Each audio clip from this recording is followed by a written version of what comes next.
Aquí en México, a veces las cosas suceden al revés, porque normalmente para pedir la revocación de un mandato, quien la pide es quien se opone al mandatario.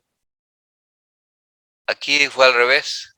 Aquí quien pidió que se revisara si continuaba o no en el poder fue el propio mandatario.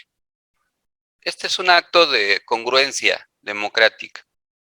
No fue porque se lo pidieran o se lo reclamaran otras fuerzas, fue por convicción.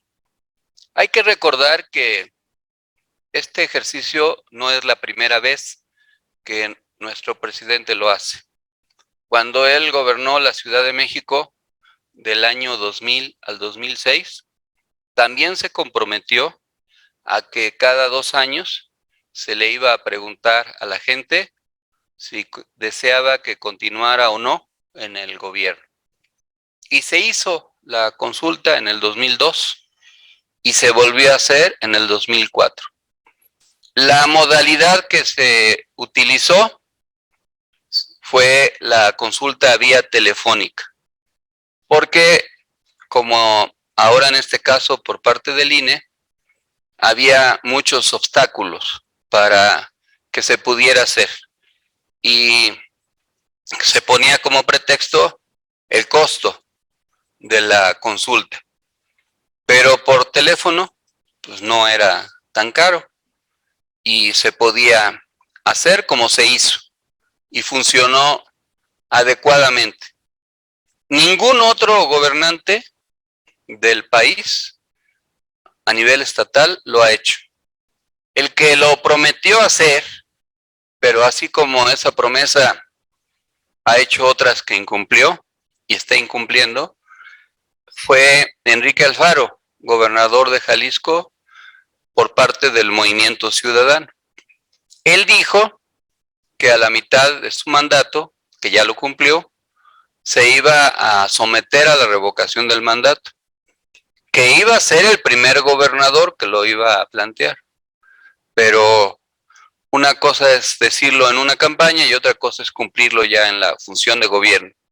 Y ahora, como su gobierno ha dejado mucho que desear, pues ya se arrepintió y ya no quiere que se haga esa consulta, por temor a perderla, obviamente. Y en el país, si se hicieran estas consultas, quizás muchos de los actuales gobernantes ya no seguirían en el cargo. Y como lo decía al principio, aquí pareciera el mundo al revés, porque tuvimos que ser nosotros los simpatizantes de la Cuarta Transformación los que juntáramos las firmas y se nos impusieron muchos obstáculos, desde la aplicación que el INE aprobó hasta los requisitos para validarlos. Y se pedía una cantidad de alrededor de 3 millones y juntamos 11 a pesar de todo. Cuando se cumplieron los requisitos, el INE ya no quiso contar las que faltaban, pero siguió la maniobra para tratar de impedir este acontecimiento. Y las maniobras fueron orquestadas también por los partidos de oposición. Ya hubiéramos querido nosotros, cuando éramos de oposición a nivel federal, haber tenido la oportunidad de llamar a votar en contra del gobierno de Miguel de la Madrid o del de Salinas o de Fox, Cedillo, Calderón o Peña Nieto. Si nos hubieran dado esa oportunidad, sin duda la hubiéramos aprovechado y haríamos una campaña explicándole a la gente todas las atrocidades que cometían o cometieron esos gobernantes. Por ejemplo, Nada más, por mencionar uno, iríamos a pedirle a la gente que le revocara el mandato a Zedillo por haber aprobado el Fobaproa, o a Peña Nieto por el gasolinazo, etcétera. Pero aquí la oposición escogió el camino de el sabotaje de la elección. Y eso habla de su talante antidemocrático. No son verdaderamente demócratas. Si lo fueran, hubieran participado. ¿A qué le apostaron? A que la votación fuera muy baja, que no fuera significativa y que entonces el evento fuera fallido. Quizás pensaron que como en la consulta para enjuiciar a los expresidentes, la participación fue menor a la de ahora, que eso iba a suceder. Y contaron con la complicidad de las autoridades electorales, que debieran ser imparciales, pero que en realidad son representantes del antiguo régimen. Y esas autoridades del INE se dedicaron a entorpecer el proceso, a tratar de impedir que tuviera éxito. Y una de las formas fue instalar solo una tercera parte de las casillas que normalmente se instalan en un proceso electoral como este. Cada vez que hay una elección nacional se instalan alrededor de 160,000 casillas. El INE adujo que quería 3,200 millones de pesos de presupuesto para eso. Y se le dijo que había la manera de hacerlo sin gastar tanto. Incluso Morena ofreció regresar 500 millones de pesos de sus prerrogativas y el INE las rechazó. De cualquier manera, el INE tuvo para este ejercicio 1,800 millones. Pero ¿qué resalta de este acontecimiento? Que cuando se hizo la consulta para enjuiciar a los expresidentes, con 500 millones de presupuesto, se pusieron 57,000 casillas. Y que ahora, con 1,800 millones, se pusieron 57,000 casillas. Es decir, a pesar de que tenían 3 veces o más de lo presupuestado la vez pasada, no quisieron elevar el número de casillas. ¿Y qué buscaban? Que la gente pues no fuera a votar, que no pudiera hacerlo. Aquí en la ciudad, de cada 3 casillas acostumbradas, solo pusieron una. Y muchas colonias se quedaron sin casillas y tuvieron que buscarla, trasladarse e ir a votar. Pero la Ciudad de México es una ciudad en general bien comunicada y no es tan complicado, pero en muchos otros lugares las distancias son muy grandes. Hablemos de Chihuahua, de Coahuila, de Sonora, por poner 2 o 3 ejemplos, Durango, etcétera, en donde ir a votar significaba trasladarse 50, 60, 70, 100 kilómetros.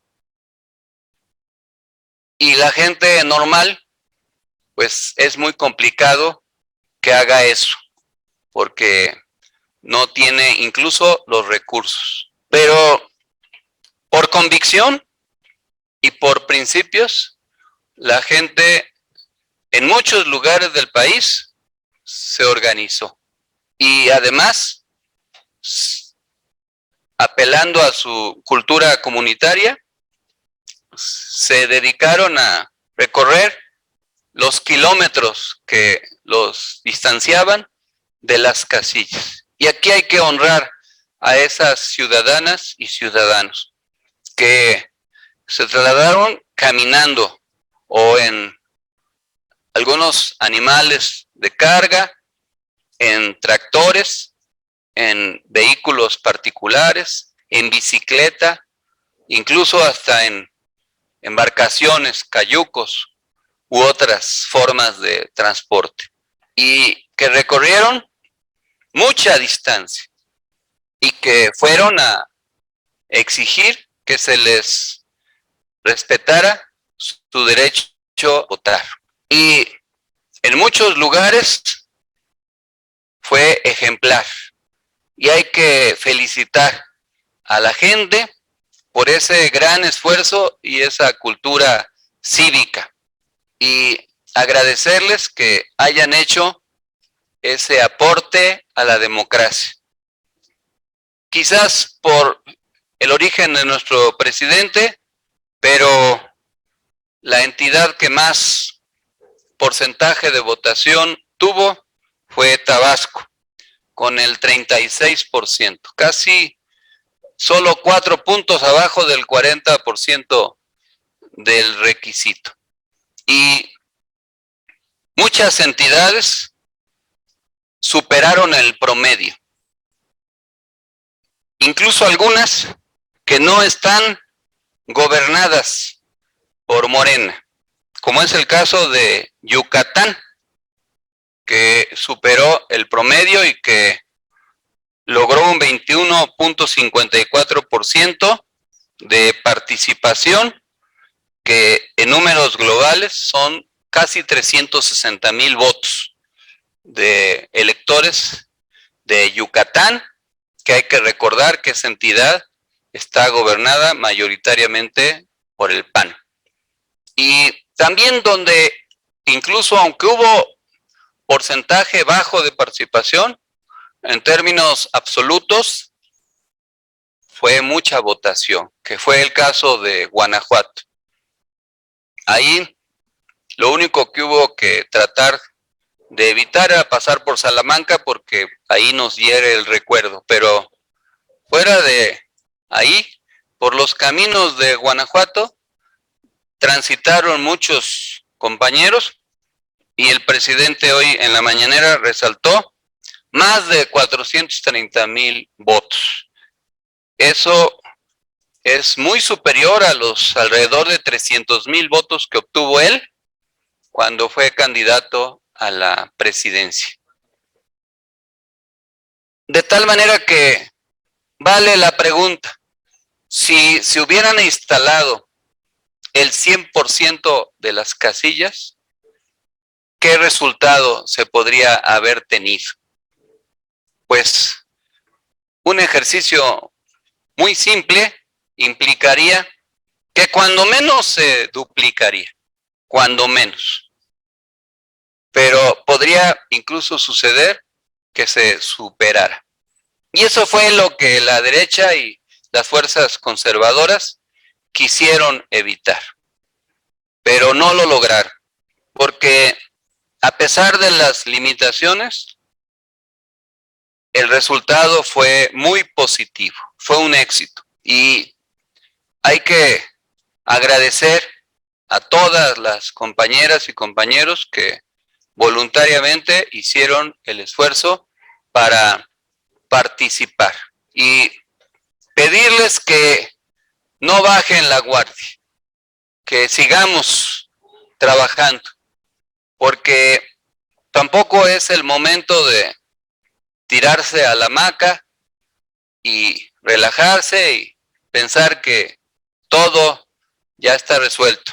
En la perspectiva de las elecciones del 2024, todavía falta mucho tiempo y todavía tenemos que superar nuestra capacidad de organización en muchos lugares. Me da mucho gusto porque eso demuestra que se puede ganar en las próximas elecciones en algunos estados, por ejemplo en Oaxaca, en donde pues fue una participación de más del 20% y votaron 23% y votaron 702,000 oaxaqueños, más de 702,000. Quiere decir que hay condiciones para pensar que en Oaxaca, en Quintana Roo, en Hidalgo, se pueden ganar las elecciones lo mismo que en Tamaulipas. Y hay que reforzar nuestro trabajo en Durango y en Aguascalientes, pero también se obtuvieron muchos votos. En Aguascalientes votaron casi 100,000 personas y en Durango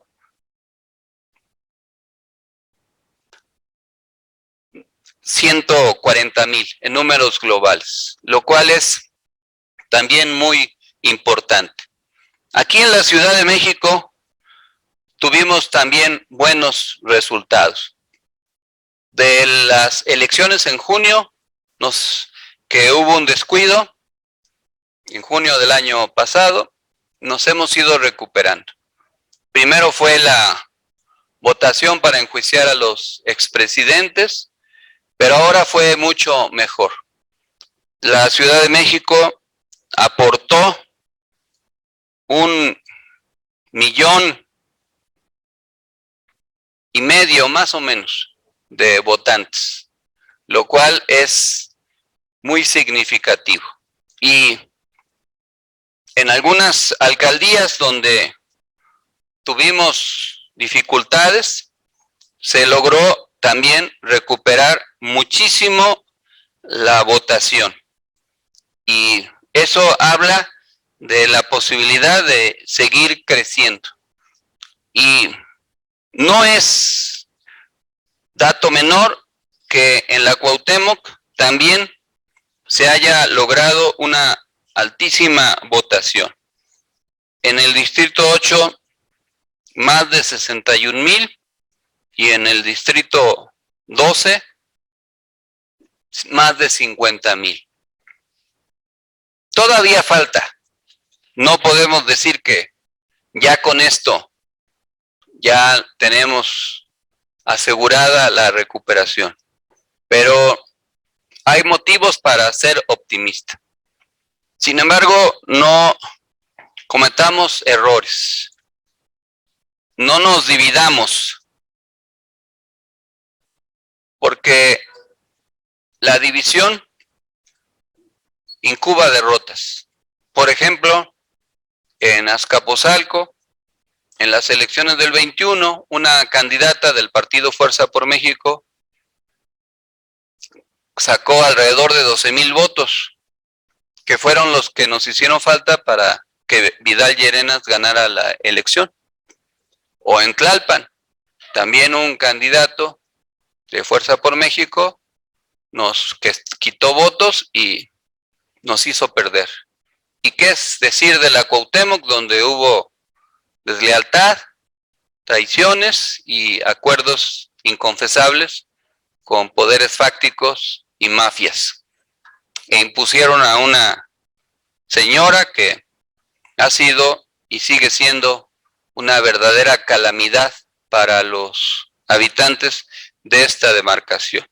Si estuviera ya regulado, ya estaríamos juntando las firmas y las juntaríamos muy rápido para pedir la revocación del mandato de esta señora Cuevas. Sin embargo, todavía la ley no lo posibilita, pero eso no quiere decir que no lo pidamos, porque siguen habiendo muchas atrocidades atribuidas a su mal desempeño y a su conducta pueril. Sigue ella atribuyéndose éxitos que no tiene que ver, como la baja en la incidencia delictiva, que es resultado del trabajo del gobierno central. Tan es así que ni siquiera la alcaldía ya tiene mando de policía auxiliar, porque después de su episodio de ira y de emociones incontroladas, pues le retiraron esa posibilidad. sigue siendo un problema para la ciudad en muchos aspectos. Como ya lo señalamos la vez pasada, en el terreno de la cultura se cometieron atropellos, como fue la destrucción de un mural en el Mercado Juárez, y que tuvo que ahora gastarse otra vez con el mismo artista para pagar que hiciera otro. Pero dijera el célebre filósofo mexicano Juan Gabriel, ¿qué necesidad teníamos de mandar a tapar un mural para luego contratar al mismo artista para que haga otro? Es absurdo, pero esas son las formas de actuar. Y lo más reciente es que el INE admitió la queja contra la señora Cuevas, que presentó la diputada Marta Ávila Ventura, de Morena, acerca de algunas publicaciones que ella hizo en redes sociales por sus posiciones políticas con respecto a la revocación del mandato. Tenemos que seguir avanzando en recuperar para la cuarta transformación el gobierno en la Cuauhtémoc. No vamos a dejar de actuar políticamente y no vamos a permitir que se queden en el archivo las denuncias que hemos presentado. Se van a presentar además 2 más por parte de nuestro compañero Edgar, una referente justo al tema del mercado y otra también vinculada a violaciones a la ley. Pero vamos a pedirle al fiscal general de la República, a la fiscal de la Ciudad de México, a las autoridades ambientales, al Contralor también de la Ciudad de México, al Instituto Electoral de la Ciudad de México, al Instituto Nacional Electoral, a la Fiscalía Especial para Delitos Electorales y a la Comisión de Derechos Humanos de la Ciudad de México, que le den curso a todas las denuncias, porque estas dependencias son las que tienen las denuncias que hemos presentado por muchos asuntos, además de que continúa con su actitud soberbia con respecto a los concejales, sin respetar el órgano colegiado. En los gobiernos municipales, los cabildos tienen atribuciones y un alcalde no puede desconocer ni dejar de convocar a su cabildo. En la Ciudad de México, en la ley se establece que debe haber cuando menos una sesión al mes y muchas de las cuestiones que se tienen que decidir lo tienen que hacer en colectivo. Pero la señora Cuevas los ignora, ni siquiera los convoca. Por eso también eso de la Ciudad de México intervenga y que mantenga la idea de citarlos a comparecer a todos los alcaldes, y cuando corresponda a la señora Cuevas, pues igual que recuperen todos los temas. Mientras tanto hay que seguir trabajando en la base, no hay que dejar de ir a las personas, hay que mantener esa mística de trabajo, hay que ir a cada barrio, a cada pueblo, a cada colonia, a cada unidad habitacional, a seguir en contacto con la gente de la Cuauhtémoc. Hay que seguir atendiendo las demandas de los condóminos, de seguridad, de protección civil, atender las solicitudes que presenten las mujeres, retomar nuestra relación con los jóvenes e incluso ir a visitar a las personas de clase media alta, que quizás inoculados por el odio que se difunde en las redes sociales, no votaron a nuestro favor, pero que tal vez ahora ya estén arrepentidos de haber actuado así, porque el resultado de la señora Cuevas, apoyada por el PRIAN-RD, es muy, muy cuestionable. Hay que ir a esas zonas también y continuar con la gestión y los movimientos. Tenemos que atender las demandas de vivienda, de transporte, de servicios urbanos, entre otros. Hay que recuperar la cultura comunitaria y, en la medida de nuestras posibilidades, pues realizar eventos de festejo a las niñas y a los niños, a las mujeres, ahora que se avecina el Día de las Madres, desde luego a los maestros, a los trabajadores de la educación, y continuar con nuestro esfuerzo. Vamos reforzando nuestros padrones de convencidas y convencidos.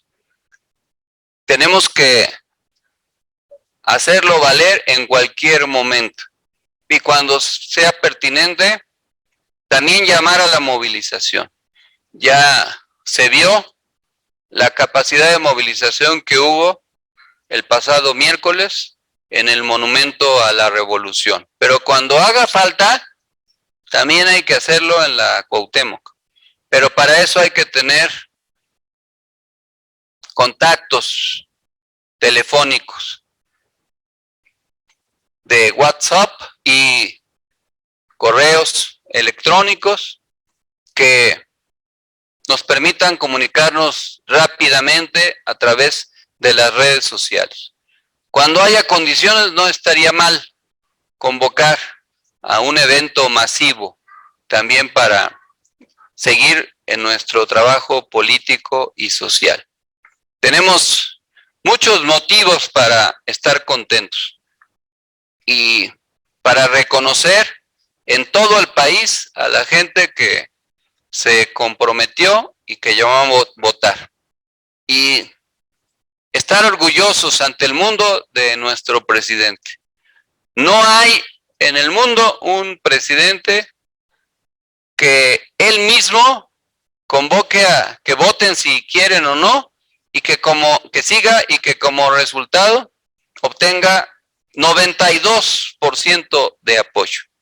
Ya quisiera Biden, que no llega ni al 40% de aprobación en su mandato, y otros muchos gobernantes de todo el planeta.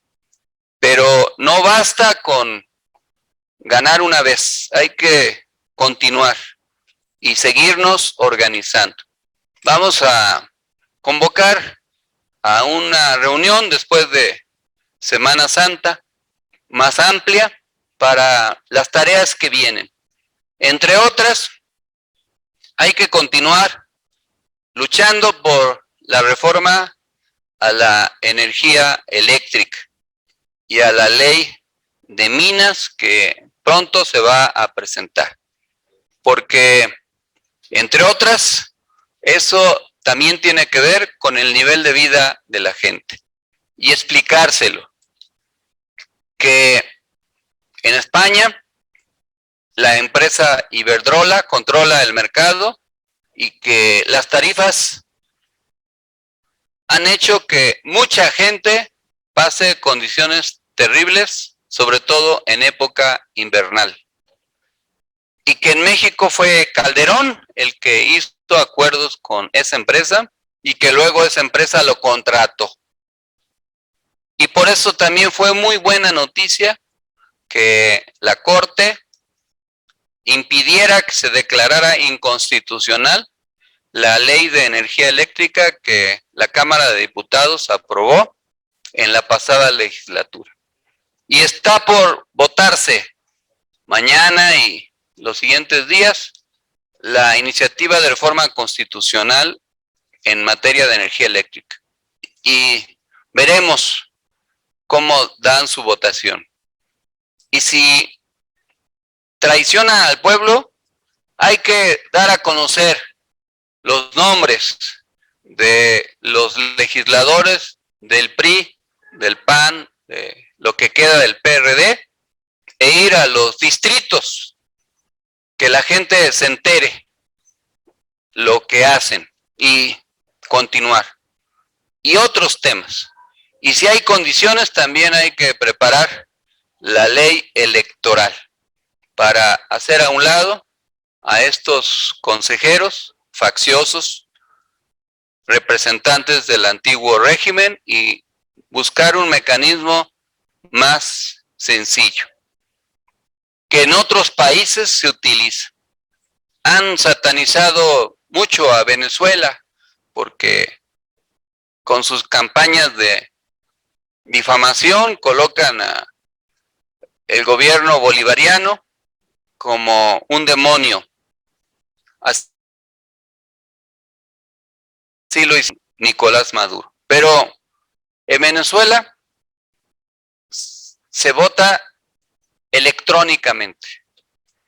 Ustedes seguramente usan una tarjeta electrónica, hasta para subir al metrobús o al metro, ya no se diga para cobrar la pensión o para un salario.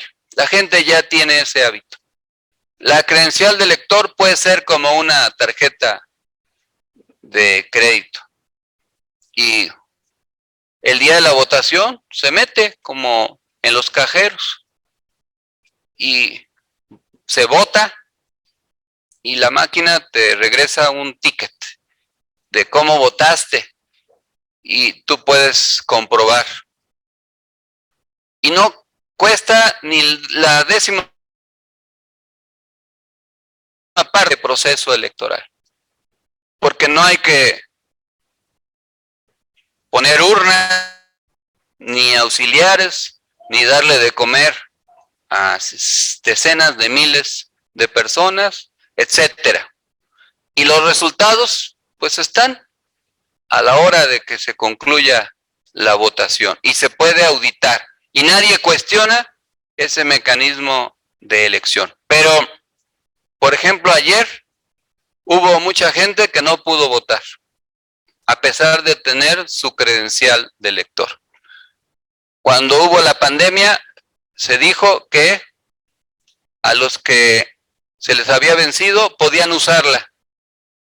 Y luego el INE dijo que para esta elección las vencidas podían usarse porque la pandemia impidió que mucha gente fuera a renovarla. Pero ¿cuál fue la sorpresa? Que a la hora que fueron a querer votar, no aparecieron en el padrón. Así le pasó a una de mis hijas, que no pudo votar por ese motivo, pero le pasó a muchos miles de ciudadanos. Y esas son las trampas que se utilizan para adulterar el sentido de la voluntad popular.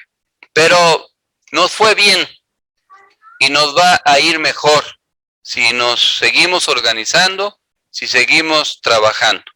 Les deseo que esta semana descansen, que se distraigan en la medida de las posibilidades, que si viajan a